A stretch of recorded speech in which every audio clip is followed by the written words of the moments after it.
All right, it's time for Hard Knocks winners and losers following episode 2. It was a great episode, okay? It was super, super good. I thought actually it was better than the episode 1. So I'm excited to give you guys my Hard Knocks winners and losers. And the way that I'm going to do it is I'm going to give you 3 winners, I'm going to give you 3 losers, and then at the very end, we're going to grade the overall show. So my biggest winner, number 1, it was Clelin Ferrell. The first rookie that they drafted, who they featured, was Clelin Ferrell.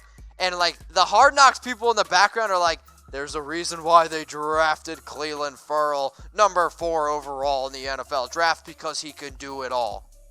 I think Clelin can do it all. Now, he performed well also against the Rams in practice. And one of the reasons why Clelin Ferrell is one of my biggest winners is because you could see he was inspiring a lot of the other rookies, and he was firing up a lot of these Raiders veterans. So he's my biggest winner from episode 2 of Hard Knocks.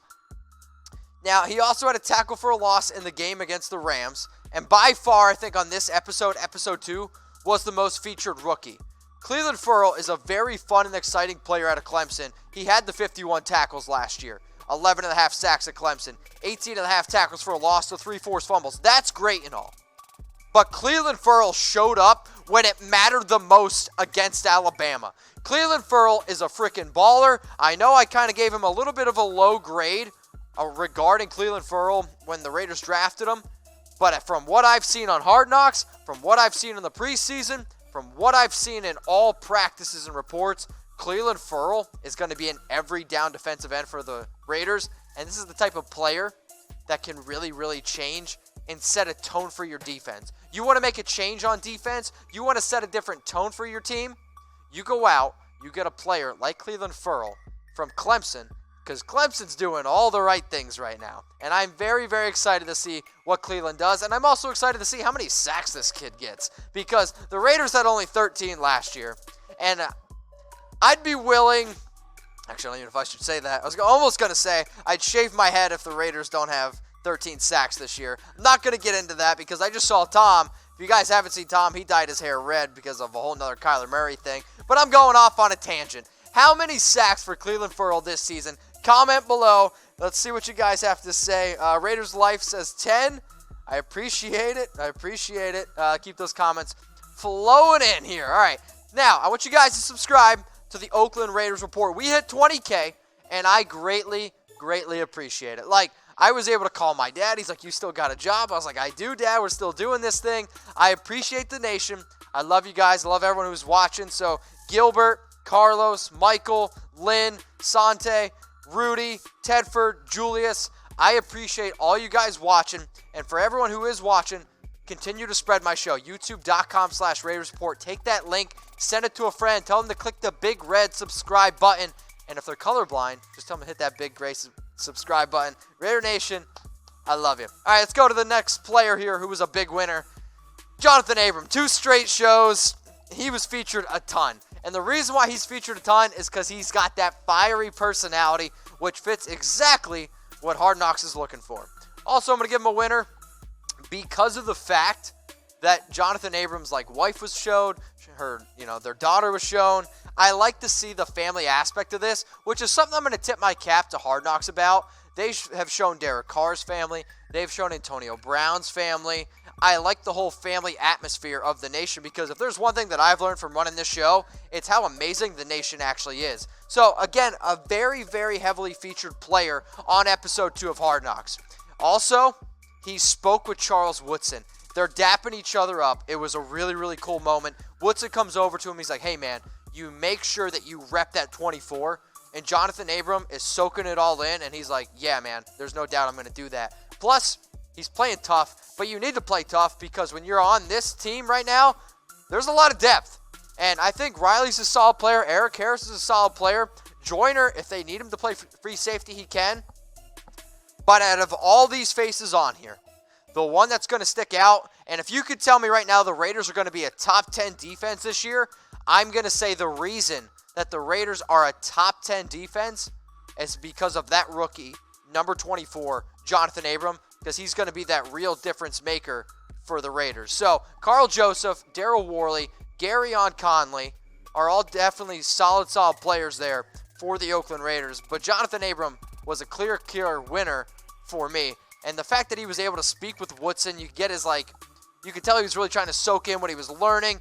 And the fact that he was able to come out and play with toughness, you could see how excited he was to be able to hit the Rams players. And he was laying some serious wood. Like, not the wood that you're thinking of, but was hitting some people with some serious impact. So, my first two winners who I talked about, the first guy who I mentioned was Clelin Ferrell. The next guy was Johnathan Abram. Both rookies drafted in the first round of the draft. So, which one of those players is going to make a bigger impact for the Raiders this season? When I was putting this together, I was like, this might be one of the most difficult questions that I've ever asked on the Raiders Report. Which rookie will have a bigger impact for the Raiders this year? Type A for Abram or type F for Ferrell. I'm seeing a lot of A's.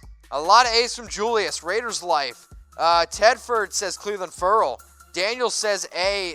Nick, Julius, Crazy Raider, all going with Johnathan Abram. This is going to be a fun debate. Who's going to make a bigger impact? I think both players are going to make a big impact. But which one's going to make a bigger one? Let me see it in the comment section. My last winner was Maxx Crosby.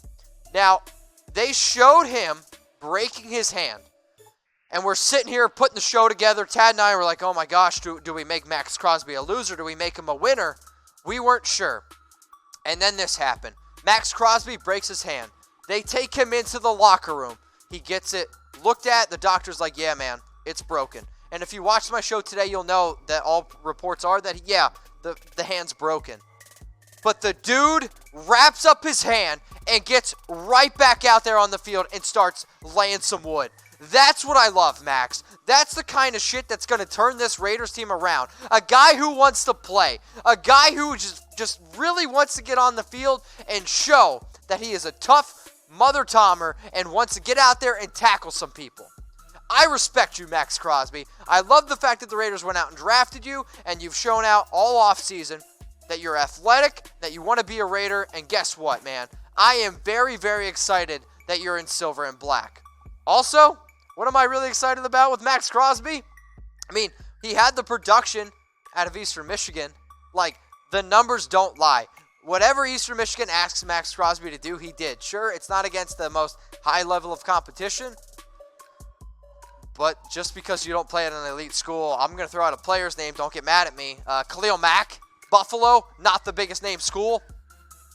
He was a pretty good player, I think we can agree. Central Michigan, Antonio Brown, another very good player. Maxx Crosby is very talented. So what I want you guys to do, because I love me some Mad Max, type Mad Max in the comments section.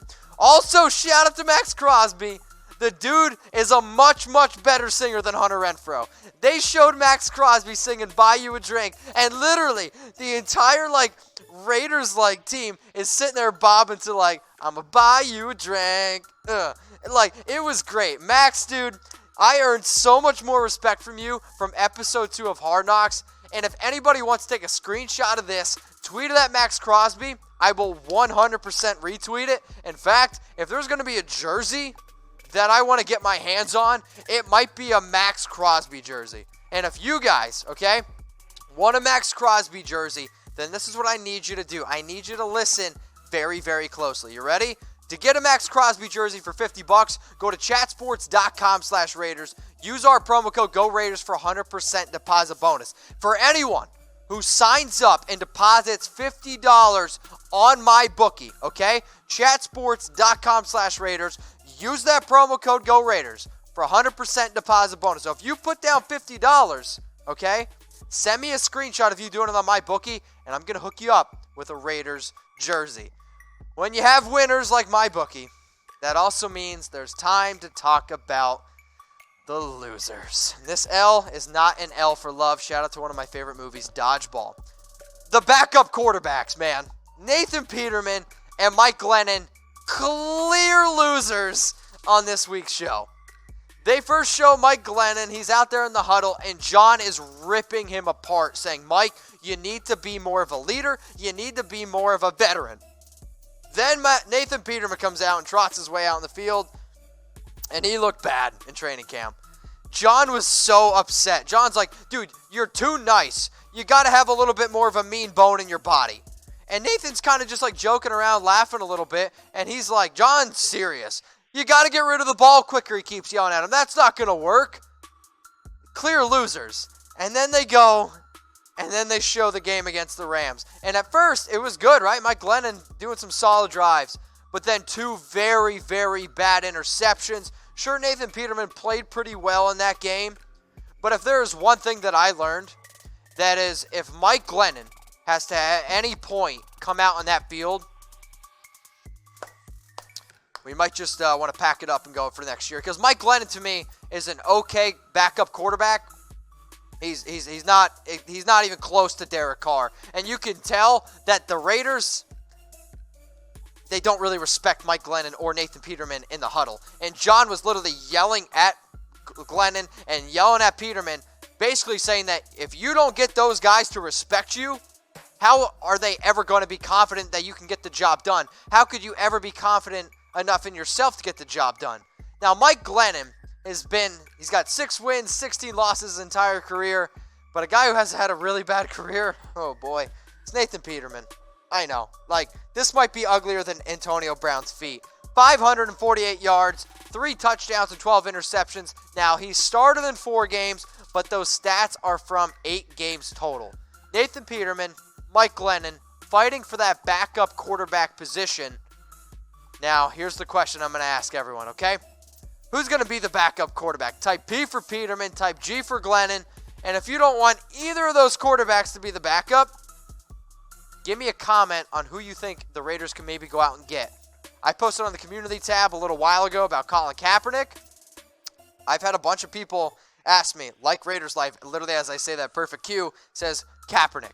Who will be the Raiders' backup quarterback? P for Peterman, G for Glennon. And if you don't want either of those options, comment below to give us some extra options. And tell me why you want the Raiders to potentially go out and get a Colin Kaepernick. All right, everyone. I want everyone to subscribe if you're not already right now. Okay, so type S if you are subscribed. And if you're not subscribed, type V because you're a Raiders Report virgin. So let me see who's subscribed, okay? I'm interested to see. And for those of you that aren't subscribed, please click the big red button that says subscribe. Julius, Mike, Monica, a lot of S's. I want you guys to tell other people to subscribe to my channel, okay? I'm trying to get to 21K by Thursday. Here's the really, really cool thing. I've been told by some people that if I can get to 30K by week 1 of the season, I actually might be able to go to the Raiders game. So I would love to be able to go to the Raiders versus the Broncos on Monday Night Football. So keep telling people to type S if you're subscribed. If you are subscribed and we meet up at any point, the first round of drinks, they're going to be on me. That's something that I can do for y'all, okay? So type S if you're subscribed. YouTube.com/Raiders Report. I would definitely appreciate that. Now, the backup quarterbacks, they were a very, very big loser for the Oakland Raiders. The second loser who I had was Hunter Renfrow. Not because he played bad. It's because the dude can't sing. They show this one part where the entire team is just kind of hanging out, and then they pin on Derek Carr, and then they go, Derek. And then all he says is, Hunter Renfrow. Hunter kind of trots up there. You know, he's got to... The issue was Hunter's got to sing, okay? So... I love rookie hazing. So he sings Lean on Me in front of the entire team. And he got booed. So bad. Probably worse than what Tom got booed when he had to come on and do a show for me. They ripped him apart. Now, Hunter Renfrow, third and Renfrow, is going to be a great slot receiver. But if he ever has to be on American Idol, or if he ever has to sing the national anthem, I'm telling you right now, we're all doomed. Because he is not a singer whatsoever. And, I mean, it doesn't really surprise me. But, Hunter, if you want me to lean on you, you gotta get your singing voice a little bit better here. So, what I want to ask everyone who's watching the show right now, what's your favorite song? Okay? What's your favorite song right now? So, I actually had a pretty, I thought, clever tweet the other day. Because I couldn't sleep because Antonio Brown's been driving me nuts. So I came out with a little remix of NF, got you on my mind, AB. Got you on my mind. All right, I know, I can't sing either. But my favorite song right now, I'm a big fan, okay? I love anything that Post Malone throws out. I like some Travis Scott, Drake, No Guidance. Who else is with me? Comment below, what's your favorite song? Because I'm interested to see what you guys think, because I don't want this just to be a one-way street. I want this to be an interaction, and I want to know what your guys' favorite song. My favorite place to put down bets is at MyBookie. Chatsports.com/Raiders. Use my promo code. Go Raiders for 100% deposit bonus. I'm losing my mind. AB, I got you on my mind. So MyBookie, chatsports.com/Raiders. Use that promo code. Go Raiders for 100% deposit bonus. You know how I said AB's on my mind? He's also a loser. Antonio Brown, I thought, was a very, very big loser on today's show. I probably shouldn't just phrase it, because somebody's going to take a clip of being like, Antonio Brown's a loser. I can already see it now. But he was a loser on today's show. A lot of talk around his feet. You first then saw the helmet saga. He wasn't with the team versus the Rams. Sure, he did return this week, and he is expected to play week 1. But you could tell how frustrated the entire organization is with Antonio Brown. And another reason why he's a big loser is because he's got to walk around with this. Oh, man, these feet. What am I going to do with these feet? Every time that Tad, even though he knows he's about to put them on screen, I can see him in the background go like, oh, God. They're gross, right? There's no doubt that they're disgusting. But what's more disgusting to me is you can see the frustration on Jon Gruden's face. Like, they're holding a team meeting, and John's like, where's 84? Where's Antonio Brown? And they have to look at him and tell him, well, he's not here. He's dealing with his other stuff. Also, MIke Mayock talked about it a little bit. MIke Mayock did say he expects Antonio Brown back. We know that now, and for those of you that have already watched my news segment before I release this, you'll be like, Mitch, come on. We know Antonio Brown's back. We watch your show. Antonio Brown was a big loser, though, for me. Featured a lot again. I am interested to see if Antonio Brown is featured in a little bit more positive way in episode 3. Because between you and me, I am absolutely sick of this Antonio Brown drama. So let's get this question here up on the screen. Are you sick of the AB drama? Y for yes, N for no. I'm typing my Y for yes. I want to see this guy on the field. I want to see this guy perform. So are you sick of Antonio Brown's drama? Type Y for yes, type N for no. And yeah, I am really sick of it. So much so that I'm going to need to get a drink here. Hang on. Sick of Antonio Brown. I know we are. Now, keep those flowing in. Make sure you guys are subscribed. One more time. Are you sick of the Antonio Brown drama? Type Y for yes or type N for no. Raider Nation, what's going on? Is this the #1 Raiders channel on YouTube? For Chucky Heads, believe it, baby. And if you haven't already, subscribe right here. I'm giving you Chucky Heads, news, rumors, Raider Nation rumors. And look at this. I'm making your life easier. Check out my next video. Thanks for watching, and go Raiders.